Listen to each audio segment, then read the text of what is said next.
What is going on, everyone? Welcome back to Bubbles BuzzerBeater, your official BuzzerBeater YouTube channel.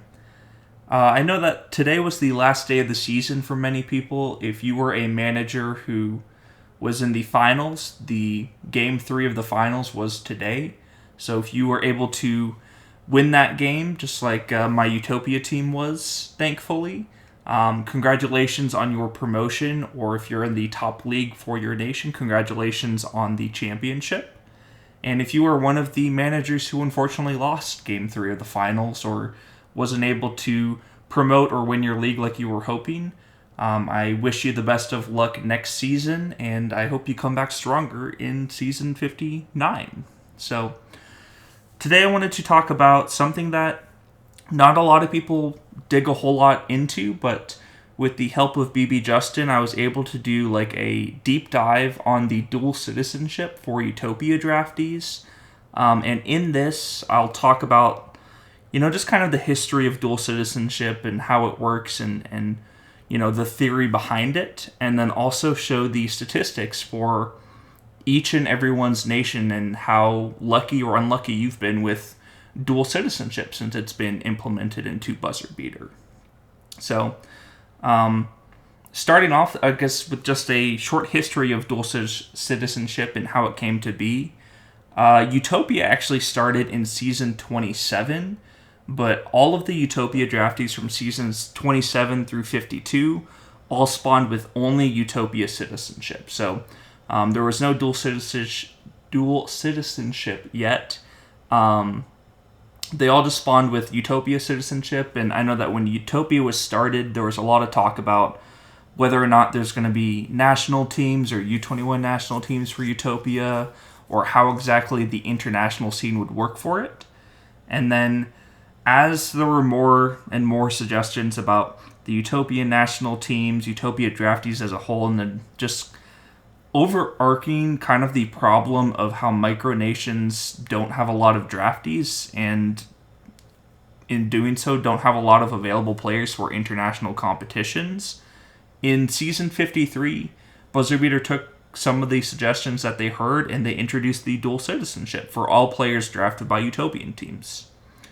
And then since that season, there's been over 24,000 players given dual citizenship and dispersed amongst the countries in BuzzerBeater. So, roughly, it's a pretty even distribution for it. Obviously, it's not going to be down to like a perfect science, but since Season 53, there's been a lot of players that have been given dual citizenship, and I think U21 specifically has benefited a lot from it, because if you are a manager from a smaller country that doesn't have a lot of users, this naturally brought you like 200, 300 more players to train for U21 and kind of use in your system for international competition.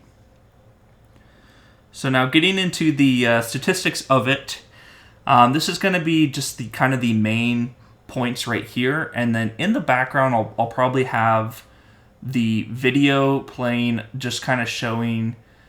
Well, first I'll show you the spreadsheet that was provided to me and what I spent a lot of time digging through and kind of sorting through.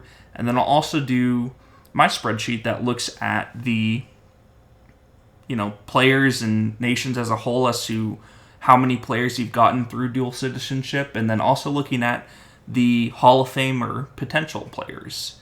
And I did that because I think those are the players that primarily make up the national teams, like the senior national teams. So those are a good indication of how lucky or unlucky you've been.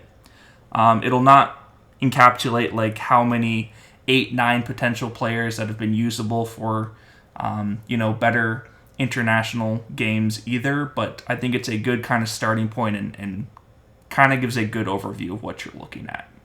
So just looking at this, as I said, just over 24,000 players in the 5 seasons that have included dual citizenship for the Utopia drafts, and there have been 743 10 potential players.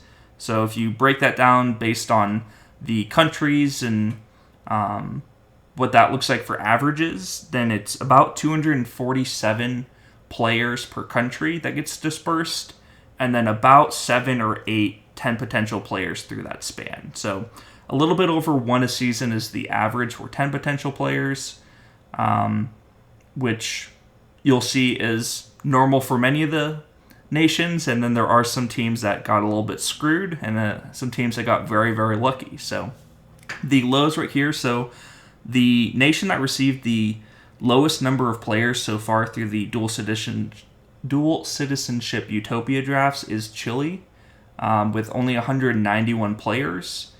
And then the lowest for number of 10 potentials, there were no nations that had 0, but Mexico and Azerbaijan, I think I'm saying that correctly, both of those nations only had 1 10 potential player. And then for the highs, you can see 303 for Macau, and Denmark is just crushing it, where they've had 16 dual citizenship players that have Hall of Famer potential. So very, very lucky right there for them. And yeah, I'll kind of scroll through here and just have this playing in the background. But if you want to kind of, figure out what you're looking at, for all of the nations that are light red or light green, those are going to be nations that are either just above or just below the average for the players through the dual citizenship. And then if you see darker green or darker red, those are going to be the ones that are a little bit more on the extremes of not receiving that many players or receiving a lot of players. And then when looking at the number of 10 potential players, if they are light yellow, those are going to be like the average right there. So it's going to be a lot of those 6 and 7 range players, which is kind of what you expect. 8 range players as well. And then for the darker red, you'll see that those are the teams that have received less, and the darker green are going to be the players or the countries that have received more 10 potential players.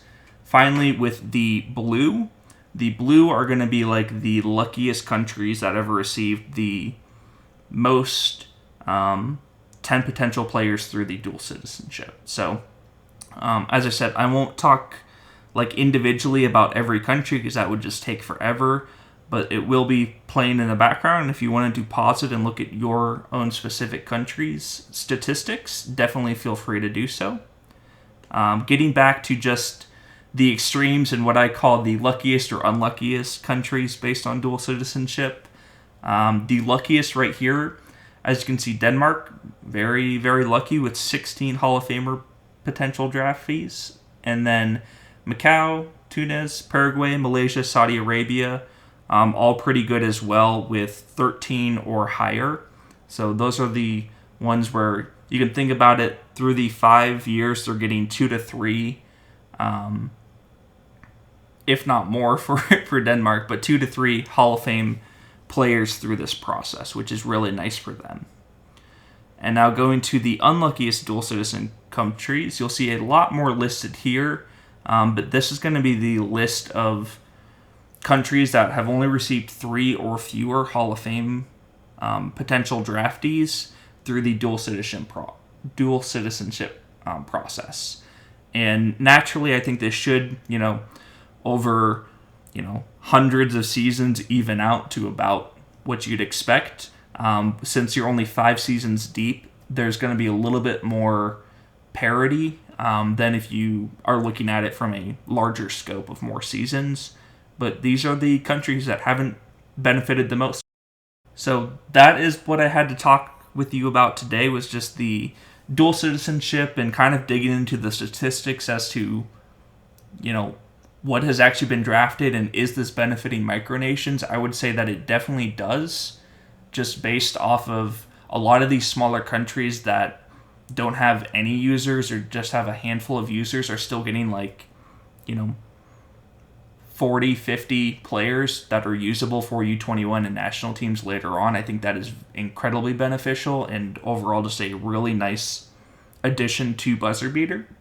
But with the draft happening tomorrow, as I'm recording this video, but today or couple days ago, depending on when you're watching this.